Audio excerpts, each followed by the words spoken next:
विश्वास आत्मविश्वास ता भर गोटे अच्छी भक्तिमय परिवेश। आज आम अच्छु पुरी जिला अस्तरंग सन्निकट उकलिंग पाखे जो माँ उकलिंग मंदिर आज भिड़ होती प्रति गुरुवार भी भिड़ हुए।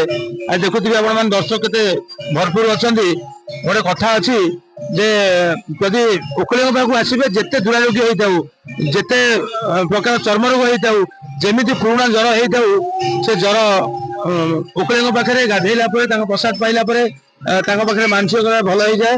जहाँ आज मुझे कैमेरामैन को अनुरोध कर देखिए केते गुड़े भक्त ये अच्छा जे समस्त आज आस मनोवाच्छा पूरण से जर भल हो चर्म रोग भल हो अपुत्र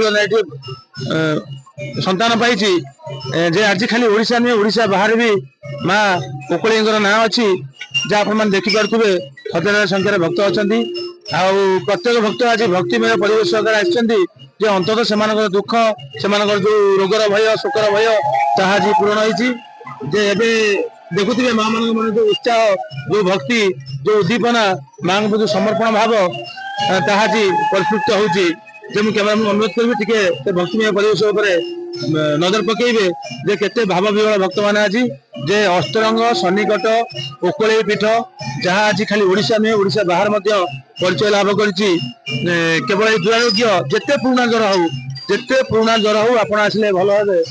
आज आम पाखे जड़े भक्त अच्छा आज्ञा कहे उकली पीठर महात्मा कौन कहे भिड़ कौन अनेक महात्मा अच्छी इठी जेड़े जेड़े ज्वर भल हो कट भुवनेश्वर होती कि ये जगह माँ पाखे भल मान कौन ये भल हो जो भिड़ आम कौन भल हो ज्वर भल हो जहाँ मानसिक कर पूर्ण हो शुणुले दर्शक बंधु जहाँ आमर जड़े भक्त कहले ये ज्वर भल हो जी जहाँ मानसिक कर दुरारोग्य हो सब भल हो जड़े माँ पाखे अच्छा आम प्रतिक्रिया नवा जे एक्चुअली पीठर महात्म्य कौन जे आज भिड़ कहीं मु कैमेरामैन को अनुरोध करी मैं कहे आप कौन ये पीठ कौन महात्म्य अच्छी जे भिड़ अच्छी और लोक आज समागम होती सब माँ पाखे सब किसी भल हो सब विश्वास रखिले सब भल हो चर्म रोग मोर बहुत किसी मुझे सब कार्य मुझे सफल होती माँ को विश्वास रखिले सब सफल हम सब ज्वर रोग सब आपन कौन हेतिला आपन भल भल शेयर करिवे कि हम दर्शक को मो पिलांकर देह मुंडा सब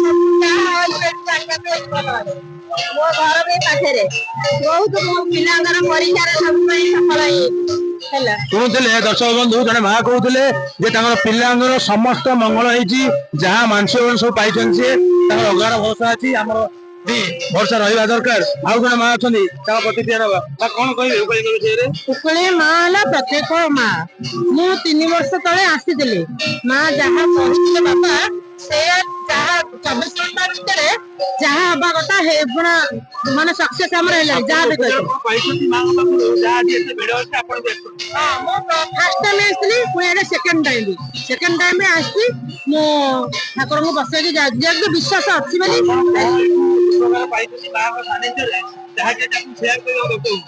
उपकार तो मुझे बसैकी जाइए थे आसी जहाँ कहते विश्वास अच्छी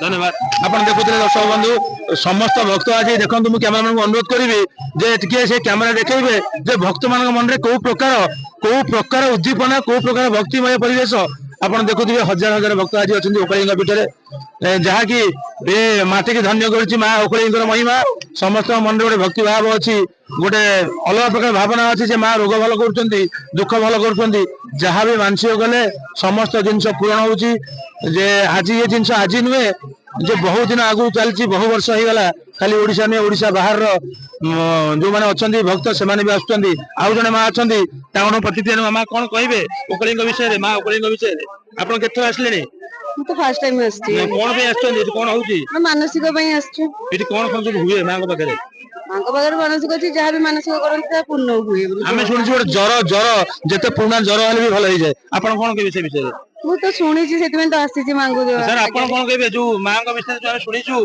जिते पुराणा ज्वर हेल्ले भल समस्त भल ଆଜ୍ଞା କଣ ଜର ବିଷୟରେ ଆପଣ ଯେତେ ପୁରୁଣା ଜର ହଉ ଜ୍ୱର ଯେତେ ପୁଣା ଜ୍ୱର ହଉ ଜ୍ୱର ମାସ ଲାଗି ଧରୁ ପୁରା ଭଲ ହେଇଯିବ ପୁରା। ଦର୍ଶକ ବନ୍ଧୁ ଆପଣ ଶୁଣୁଥିବେ ଗୋଟେ ଜର ଅଛି ଯେ ଯେତେ ପ୍ରକାର ଟେଷ୍ଟ ଆପଣ କଲେ ସେ ଜରର କୌଣସି ରିପୋର୍ଟ ଆସେନି, କିନ୍ତୁ ଏ ମାଙ୍କ ପାଖକୁ ଆସିଲେ ସେ ଜର ଭଲ ହେଇଯାଏ। ସେ ଯୋଉ ପ୍ରକାର ଜର ହଉ, ସେ ମ୍ୟାଲେରିଆ ହଉ, ଟାଇଫଏଡ ହଉ, ଡେଙ୍ଗୁ ହଉ, ଚିକେନ ଗୁନିଆ ହଉ, କି ଯଦି ଜରର କୌଣସି ରିପୋର୍ଟ ନାହିଁ ତାପରେ ବି ଜର ଭଲ ହେଇଯାଏ, ଲୋକମାନଙ୍କ ମନରେ ଭରସା ଅଛି। ମା ଆପଣ କଣ କହିବେ ଯେ ମାଙ୍କ ବିଷୟରେ? ଆପଣ କଣ ପାଇଁ ଆସିଛନ୍ତି? ମୋ ପିଲା ଜର ହେଇଛି ଆସିଛି। ଫାର୍ଷ୍ଟ ଟାଇମ ଆସିଛନ୍ତି ଆପଣ ଶୁଣିଛନ୍ତି ମାଙ୍କ ବିଷୟରେ କଣ ଶୁଣିଛନ୍ତି? ଶୁଣିଛି ବହୁତ ଭଲ ଠାକୁର। ସାର୍ ଆପଣ ଆପଣ କଣ କହିବେ ମାଙ୍କ ବିଷୟରେ? ଜାଣିଛୁ ଏଠି ଜ୍ୱର ହେଲେ ଉପଳେଇଙ୍କ ଠାକୁରଙ୍କ ପାଖରେ ଭଲ ହେଇଯାଏ ବୋଲି ଆମେ ଆଜ୍ଞା, ଶୁଣିଛୁ। ପ୍ରଥମ ଥର ଆମେ ଆଜ୍ଞା ଆସିଛୁ, ଆଜ୍ଞା ପ୍ରଥମ ଥର ଆସିଛୁ ଆମେ ଜାଣିଛୁ ଠାକୁରଙ୍କର ମହିମା ଭଲ ଅଛି ବୋଲି ଆଉ। ଆଜ୍ଞା ଆପଣ ଦେଖୁଥିଲେ ଯେ ସମସ୍ତଙ୍କ ମନରେ ଗୋଟେ ଭରସା ଅଛି, ବିଶ୍ୱାସ ଅଛି। ଇଏ ଆଜି ନୁହଁ ଦୀର୍ଘ କାଳରୁ ଚାଲିଛି। ପ୍ରତି ଗୁରୁବାର, ପ୍ରତି ମାସର ପ୍ରତି ଗୁରୁବାର ଯେ ଏଠାରେ ଏମିତି ଭିଡ଼ ହୁଏ, ଏମିତି ଭକ୍ତମାନେ ଆସନ୍ତି ଆଉ ସମସ୍ତେ ମାଙ୍କ ସାନ୍ନିଧ୍ୟ ଲାଭ କରନ୍ତି। ମାଙ୍କ ପାଖରେ ଆସି ସମସ୍ତେ ଏଠି ଉପକୃତ ହୁଅନ୍ତି। ଯେତେ ପୁରୁଣା ରୋଗ ହଉ, ଯେତେ ଜ୍ୱର ହଉ, ଯେତେ ପ୍ରକାର ମାନସିକ ହଉ, ସବୁ ଏଠି ପୂରଣ ହୁଏ। ଦେଖୁଥିବେ ଆପଣ ମାନେ ଯୋଉ ଭକ୍ତମାନଙ୍କ ମନରେ ଯୋଉ ଉତ୍ସାହ, ଯୋଉ ପ୍ରକାର ଏଠି ପରିବେଶ ଅଛି। ମା ଆପଣ କଣ କହିବେ? ଆପଣ ଜଣେ ବୟସ୍କ। ନୂଆକି ଆସିଛି, ଆଜ୍ଞା କଣ ମାଙ୍କ ବିଷୟରେ କଣ ଶୁଣିଛନ୍ତି ଆପଣ? ମୁଁ ଜାଣିକି ଆସିଲି। ମୋର ମନସ୍କାମନା ପୂର୍ଣ୍ଣ ହେଲେ ମୁଁ ମାଆକୁ ଜାଣିବି, ମୋ ମନସ୍କାମନା ପୂର୍ଣ୍ଣ ହେଲେ ମା ମାଙ୍କ ବିଷୟରେ ଆପଣ କଣ ଶୁଣିଛନ୍ତି କଣ? ମା ଜୟ ମା କୁଳେଇ। ମୁଁ ମା କୁଳେଇଙ୍କ ପୂଜକ ମଙ୍ଗୁଳି ଭାଇନା। ମାଙ୍କ ମହିମା ଅନେକ। ଏଠି ପୀଠକୁ ଯିଏ ଆସିଛି ସେ କେବେ ଖାଲି ହାତରେ ଯାଏନି, କି ରୋଗଗ୍ରସ୍ତ ହେଲେ ମାଙ୍କ ଆରୋଗ୍ୟ ହେଇ ଏଠି ଯାଏ। ନା ସେ କଥା ଆମେ ଭକ୍ତ ମାନଙ୍କୁ ଶୁଣିଲୁ, ଯେତେ ଦୂର ରୋଗୀ ହଉ, ଯେତେ ପୁରୁଣା ଜ୍ୱର ହଉ, ଯେତେ ଚର୍ମ ରୋଗ ହଉ, ଅପରିଚିତ ସୁବିଧା ପାଇଛନ୍ତି, ସବୁ ଠିକ ଅଛି। କିନ୍ତୁ ଗୋଟେ ଅବ୍ୟବସ୍ଥା ଆମେ ଦେଖିଲୁ ଯେ ଆଗରୁ ଆମେ ଦେଖିଛୁ ଏଠି ଗୋଟେ ଲୋକ ବସିକି ଗୋଟେ ଧୂଆଁ ପାଆନ୍ତି, କିନ୍ତୁ ଆଜି ଆପଣ ଧୂଆଁ ଥୋଇଦେଲେ ଲୋକଙ୍କ ଭିତରେ ଅଶାନ୍ତ ମନୋଭାବ ଅଛି। ତା ବିଷୟରେ ଆପଣ କଣ କହିବେ? ଅଶାନ୍ତ ମନ ମାନେ ଏ ଧୂଆଁଟା ସେମିତି ଚାଲିଛି ନା। ଆଗରୁ ତମେ ତ ଆସିନ, ଆଗରୁ ନାଇଁ ଦେଖିନ। ନାଇଁ, ମୁଁ ଆଗରୁ ଆସିଛି ଆଗରୁ ଆସିଥିଲେ ସେତେବେଳେ ଆଜ୍ଞା, ଲୋକ ଲାଇନ ରେ ବସନ୍ତି। ସିଏ ଲାଇନରେ ବସନ୍ତି, ମାନେ ଯାହାକୁ ରୋଗ ହବ, ଜ୍ୱର ହବ, ସେମାନେ ବସିଲେ ମୂଲ୍ୟ ହବ। ଆଜ୍ଞା ଏଥିରେ ଅଲଗା ଲୋକ ବସି କିନ୍ତୁ ଆଜି ବିଶୃଙ୍ଖଳା ନୂଆ ଜିନିଷ କରିଛନ୍ତି। ମୁଁ ଦେଖିଲି ଯେ ଆପଣ ସେଇଟା ମା କରୋନା ଠାରୁ ସେଇଟା ମାଙ୍କ ନିର୍ଦ୍ଦେଶ ଚାଲିଛି।